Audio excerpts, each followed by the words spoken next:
I'm Erica Douglas, Whatcom County Public Works, and I'm here to talk to you today a little bit about water quality that we see throughout the county. And I'm tying it into our PIC program, which is a program that is really involving multiple agencies and organizations looking at bacterial water quality in our county and how do we identify the sources of the bacteria and how do we work with landowners to correct those sources and get to a point where we have clean water here again. So what are we aiming for here? I go out and I talk with a lot of folks in this community, and I think the one thing that we can all agree on here is that we all want clean water. It may be for all sorts of different reasons, but we want clean water here. One of the big things that a lot of folks are hearing about right now is our shellfish closure that just was put in place in this last year down in Portage Bay. And this is actually a reclosure. So we had a closure of that shellfish bed many years ago, had repaired water quality and had seen a reopening, and now we're back at a bad stage again.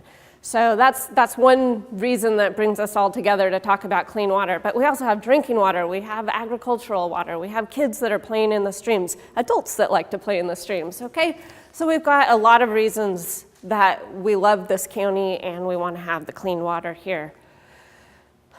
As I mentioned, the PIC program is all about bacterial pollution right now. That's our main focus in the county. There are a lot of different parameters that affect water quality, but the focus of this program really is bacteria.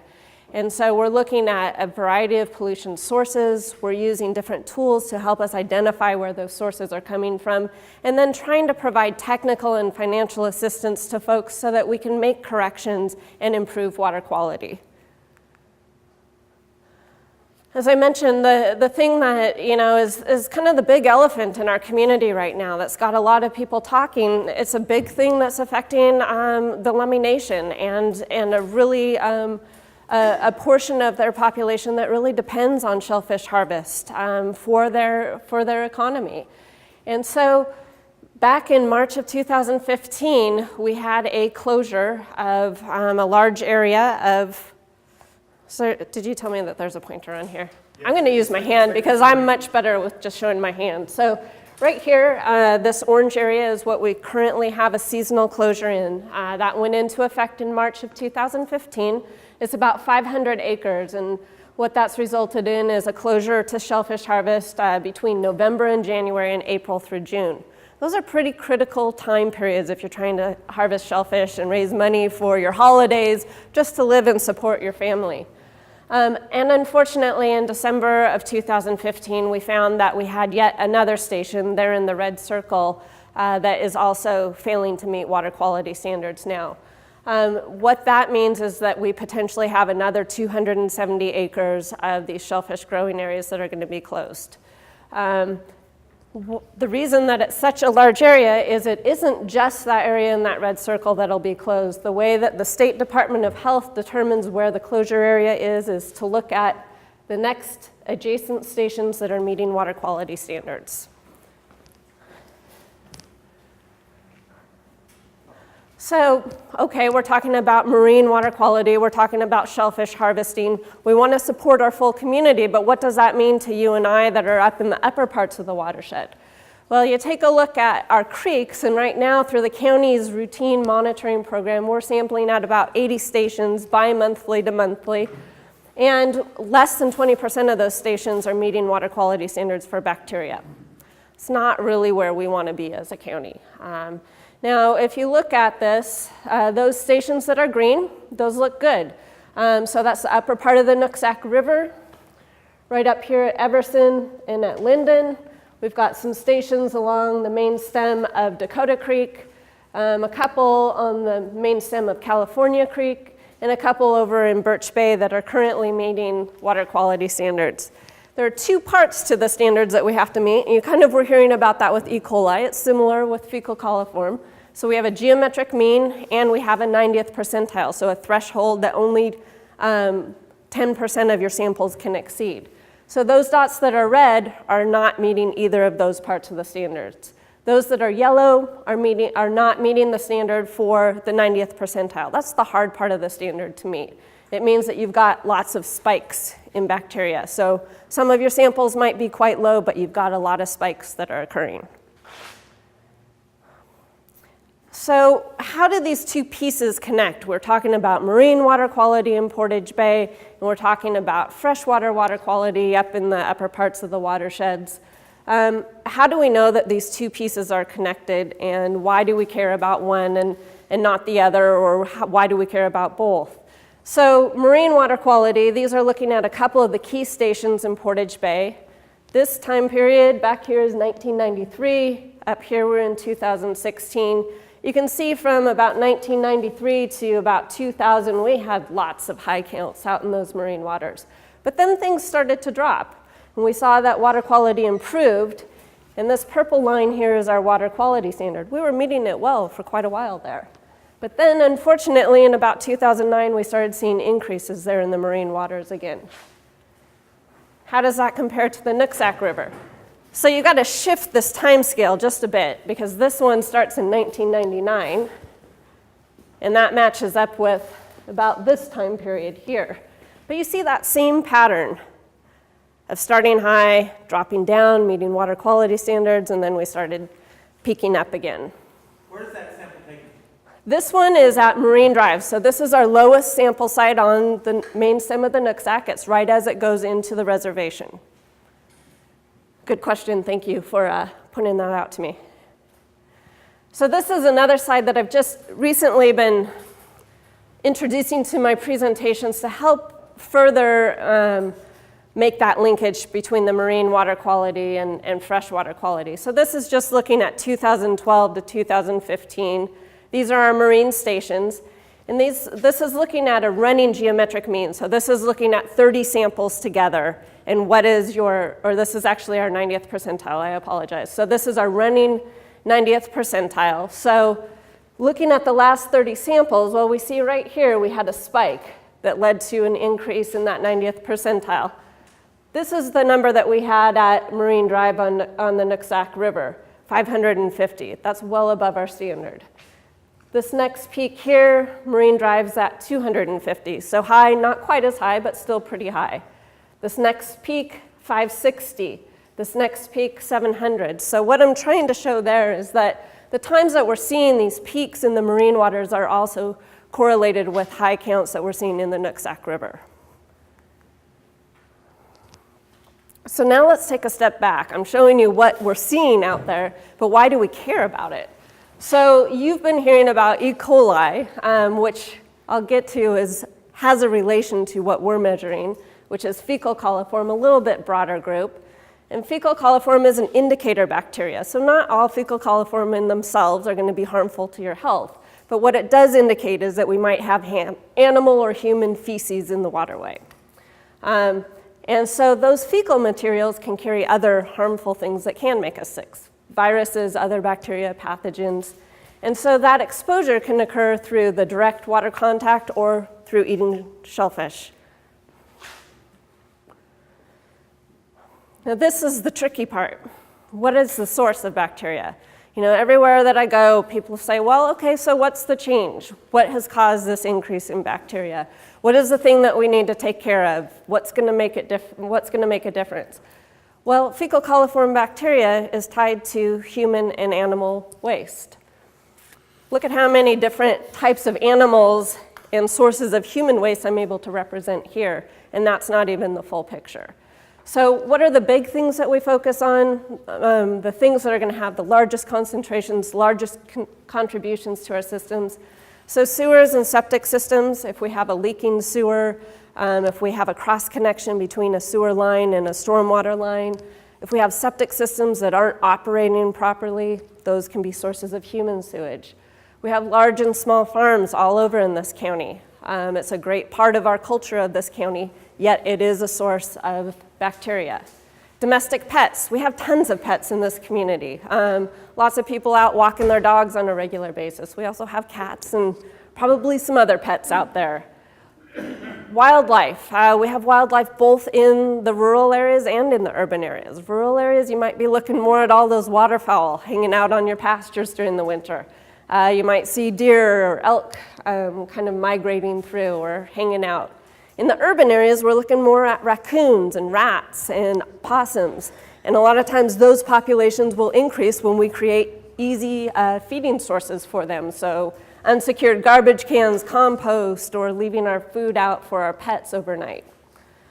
What we've been finding in this last year, or becoming more aware of, is that manure is not just at these farms where we're seeing animals, but it's actually being used in a lot of other areas to provide nutrients for other crops. And then there are other sources that have been raised as what is their contribution. So one thing you maybe have heard about is Klebsiella. Klebsiella, some types of Klebsiella are associated with decaying vegetation, pulp waste, and so forth. So we're trying to look into what is that contribution here in this county potentially. So as you can see, it's a pretty intense puzzle here. It's complicated. We're constantly learning new things, constantly have new questions coming up, but it takes all of us engaging in this conversation together to sort it out and try to find some solutions. So that's talking about the pollution aspect of the PIC program. Now we're going to move into the identification piece, so the water quality monitoring. There are 3 basic tiers to water quality monitoring that we use for this program. The first is our routine monitoring, and so this is our historical set of data. In many sites we have data sets going back to 1998 or earlier, and we're sampling on a monthly to bi-monthly basis throughout these areas. It allows us to look at both long-term patterns as well as compare water quality from one site or one geographic area to another. We have routine sampling in the Drayton watershed, the Portage or Nooksack watershed, and the Portage Bay watershed. Within those areas, we often identify those places where we have the highest bacteria. And so in those areas, we call them our focus areas, and we go in and we do more intensive sampling within there. We break up those streams into smaller segments to try to identify where the hot spots are there. Currently, we have focus areas in Drayton, Fishtrap Watershed, north of Linden, and the 10-mile watershed. Within those focus areas, so you've broken it down into a smaller stream section, but often, you still have a lot of parcels, a lot of different land uses, a lot of different things happening.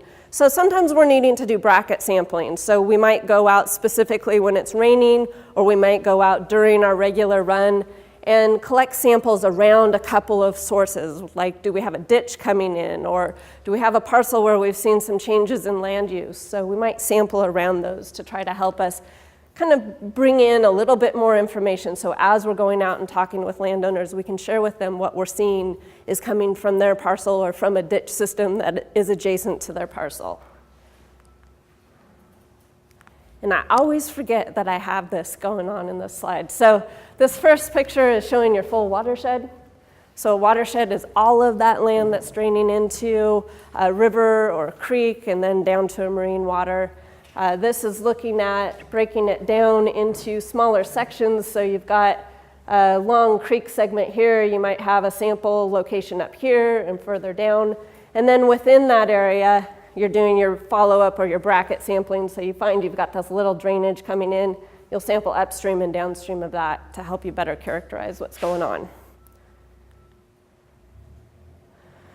We often get questions about how we do our water quality monitoring. So obviously we're doing a lot of monitoring out there. How can we ensure that you all can have confidence in our data and that we know that we're creating data that we can use as a good tool? So we have sampling protocols. We use the same method everywhere we are, every time we go out and sample. We ensure that the people that are collecting samples for us, which may be staff, it may be community volunteers, that they've all received training and they have the right equipment to be sampling. So those methods are going to include our field procedures. So how do you approach a sample site? How do you grab your sample? How do you ensure that you're grabbing a sample in a good flowing location that's representative of that site? How do you record your data? What types of observations are you looking for? And then after you've collected that sample, how do you ensure that you're storing it correctly to get it to the lab so you have a result that's really representative of what's going on out there?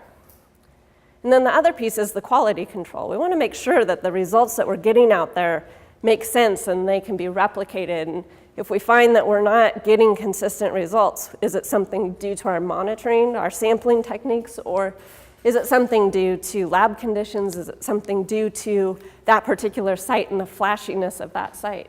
So we evaluate our lab duplicates and ensure that they're meeting our data objectives. So with bacteria, there are some parameters that you can just sample out in the lab, taking the temperature, getting dissolved oxygen, pH. Sometimes you can drop a probe in there and just see right as you're out in the field what the conditions are. Unfortunately for bacteria, we can't do that. We need to take it to the lab.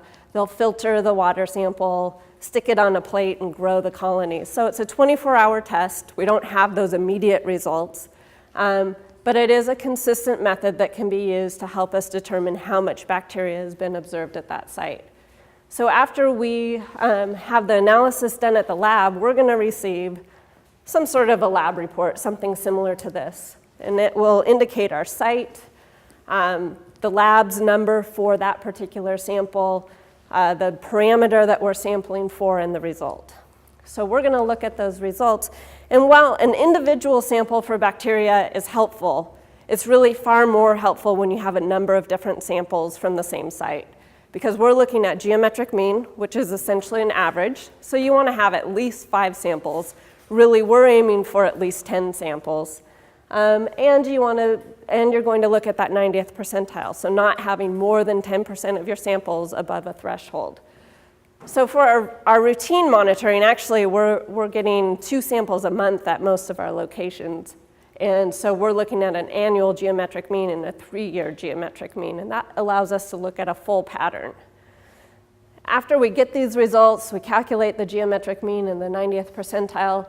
We're going to compare our results to the water quality standards, and we're also going to compare it to other geographic sites.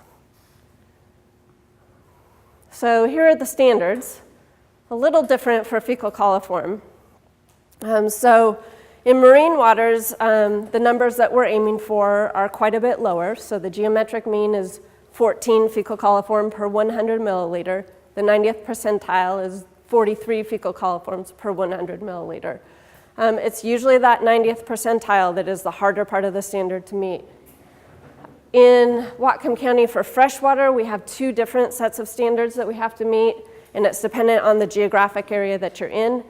The Nooksack River, you're primarily looking at the primary contact standard, which is going to be a geometric mean of 100 fecal coliforms per 100 milliliters, and not more than 10% of your samples can exceed 200. So where are we right now in Whatcom County? So back on the back table there, I've only got 15 copies, but I can get more if folks are interested. But every time we go out and sample, we update our water quality summary. So this is something that has been requested by the community, is to be able to have ready access to the data that's being collected. So what you'll find here is a map of our sampling locations, the graphs. So this top graph is showing you our geometric mean for each of our sites. The bottom graph is showing the percent of samples that are exceeding 200. And then you can go back and you can look at all of the raw data. So what were the results on a specific day at a specific location? And we've got that from 2014 forward on this summary. I've got the rest of the data back at the office, so if you want more historic data, please give me a call and I'm happy to share it. Also on this summary, at the end, I've got the county's website. And so back in January, we added a page to our website that allows you to get access to all of this water quality data as soon as we receive it and have updated our water quality summary.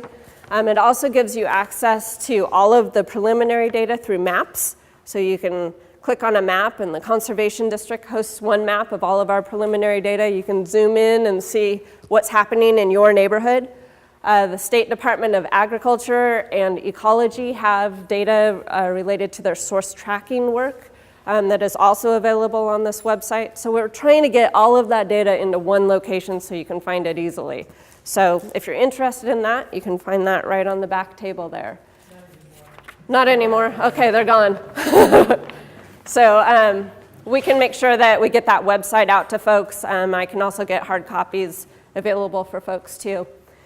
But basically, this is looking at the Nooksack watershed, starting on the left-hand side there with Anderson Creek. Then the next three sites, S1, S2, S3, are Scott Ditch.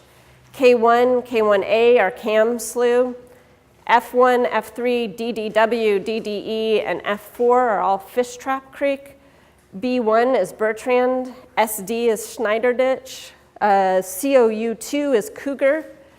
T1 is 10 Mile, and then these last four sites are the main stem of the Nooksack. So this is up at Everson, Linden, Ferndale, and then at Marine Drive.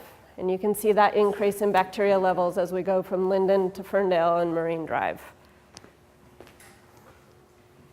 The yellow line is representing the standard for the geometric mean. The blue bars are showing you the 3-year geometric mean, so that's your longer term pattern. And then those white diamonds are showing you the geometric mean over the last 12 months. Now the thing that I think gives us some level of optimism here is that many of those diamonds, so looking at the geometric mean over the last 12 months, are a bit lower than those blue bars. So that gives us some hope that we are making progress in reducing some of these bacteria levels. You know, you'll see changes from year to year that are also tied to seasonal patterns. So is this a true decrease that we're going to be able to maintain? Is it something that was related to our dry spring season that we had last year? We'll see as we progress into the spring, but we're going to cross our fingers that we're making some good progress here. And then this is looking at those, that percentage of samples that are exceeding 200 fecal coliforms per 100 milliliters. This is the bad side.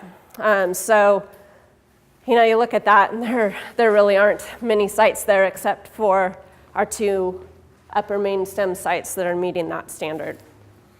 This is where we've got a lot of work to do. So this is representative of spikes that are above 200. They're often going to be tied to a rain event, whether it be in the spring or in the fall. We also do see in this area that we often have high counts during the summer months, the dry season. So when we've got those warmer conditions and bacteria are growing well, we tend to see some high spikes in a lot of our tributaries there. This is just a representation of what I was talking about of identifying focus areas. So unfortunately, because we have such a large geographic area where we're having water quality problems, we don't have enough resources to hit it all at once. So what we do is we look at both the size of a stream as well as the concentrations of bacteria to identify where we're going to focus our efforts. So right now, this is Fishtrap, F1, F3, and F4, and all of those have high concentrations. The other side of that is that Bertrand and Fishtrap are our largest creeks coming into the lower part of the Nooksack. So that means when you multiply that discharge level with the concentrations, you get a load. We have a lot of bacteria loading into the system from those two areas. So Fishtrap is our current focus area. We're working with the North Linden WID in this area, and we have established this monitoring program. We sample at about 25 sites on a weekly basis there, and we are just about approaching a year's worth of data right now. And so what you can see with this is we've highlighted where are we at with all of these small geographic areas in Fishtrap. So these blue sites are where we're doing the best. We're well within the standard there. These green sites, things are looking pretty good. We're below the geometric mean standard. And then those yellow sites or orange sites, we're exceeding the geometric mean standard, but we're not seeing really high bacteria levels. And then those red sites are where we're seeing quite high bacteria levels on a consistent basis. So they may not all be high, but there are enough of those samples that are high that we're seeing consistent bacteria coming into those sites. All right, so now I'm going to try to tie this back to the discussions that you've all been having. And so this is looking at coliform. So you've heard about total coliform, and that's the big group. And then I've been talking about fecal coliform, which is this blue circle here, and that's what we're measuring as a regular part of our water quality program, and it's related to shellfish growing areas. And then this is the area that you're looking at, E. coli. So that's your concern as you're looking at your irrigation water. So from this, you can see that E. coli is a subgroup of fecal coliform. And what I can say is that it isn't a one-to-one ratio. So we're not always finding that all of the fecal coliform colonies are E. coli colonies, but there is a relationship there. And because we're seeing such water quality problems with fecal coliform, there are often places where you're going to find that your E. coli levels in surface waters are also quite high.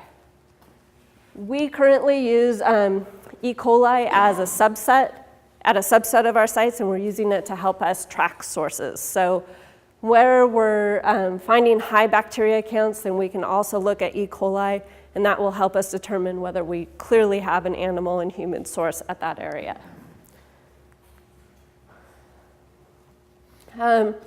I included, so for Washington State, we don't have water quality standards for freshwater that are specific to E. coli. So what I've pulled from here is the Oregon standards, and they're very close to what you've been talking about for your irrigation water. I believe that your geometric mean was 120 and your threshold was 410, something like that. So very similar to what we're talking about for Oregon.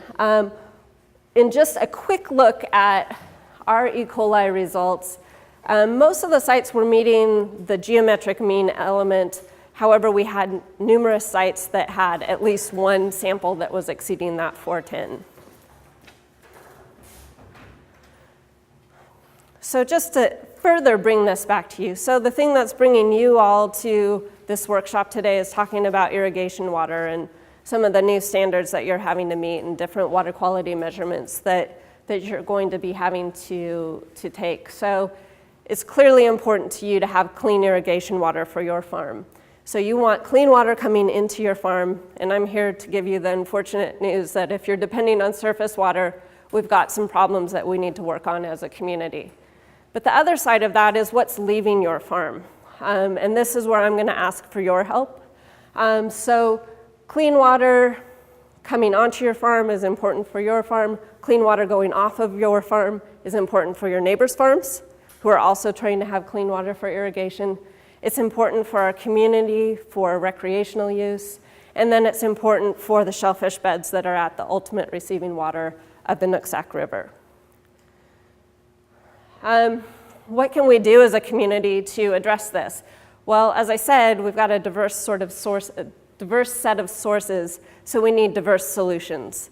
This is a representation of the Portage Bay watershed. So each watershed is going to be a little bit different in what we need to focus on.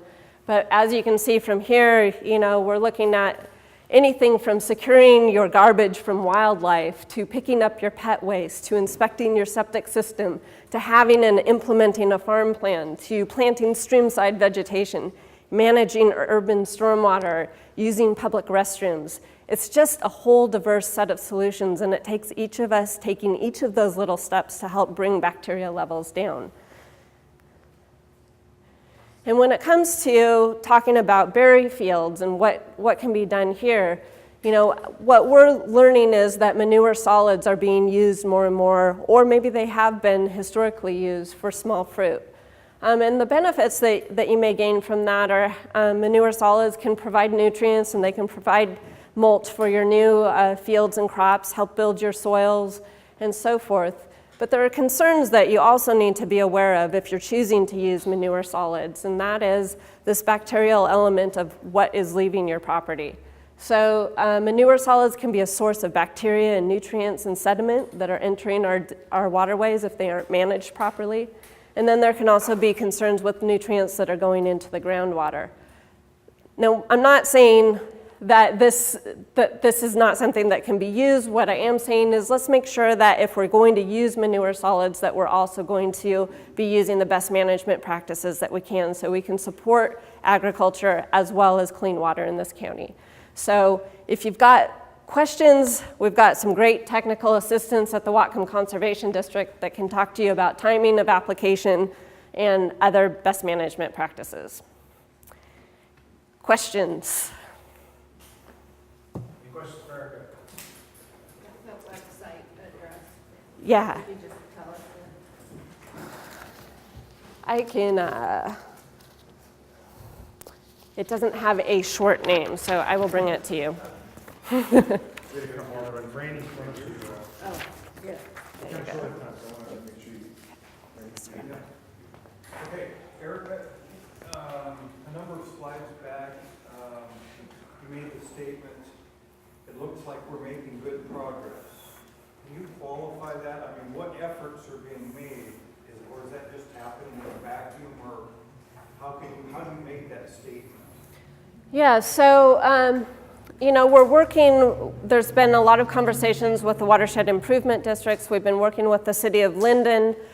So in places where we're doing additional monitoring and are identifying hotspots, there has been efforts to work with landowners, provide technical assistance, and get some new best management practices in place or improve on best management practices. In the Drayton Harbor watershed, we're working more specifically with landowners in focus areas. So we're sending out letters and trying to connect people directly with the conservation district if they've got small farms. We have a lot of work that's being done with septic systems. So in the North Linden watershed, which included Fishtrap, Bertrand, and Cam, the health department has been working with landowners to ensure that evaluations are being done of septic systems and that we're getting failing systems into repaired condition. So there are a number of different things that are happening. I think a lot of it is around conversation and increased awareness of community members about the issues that we're dealing with. Okay, thank you, Erica.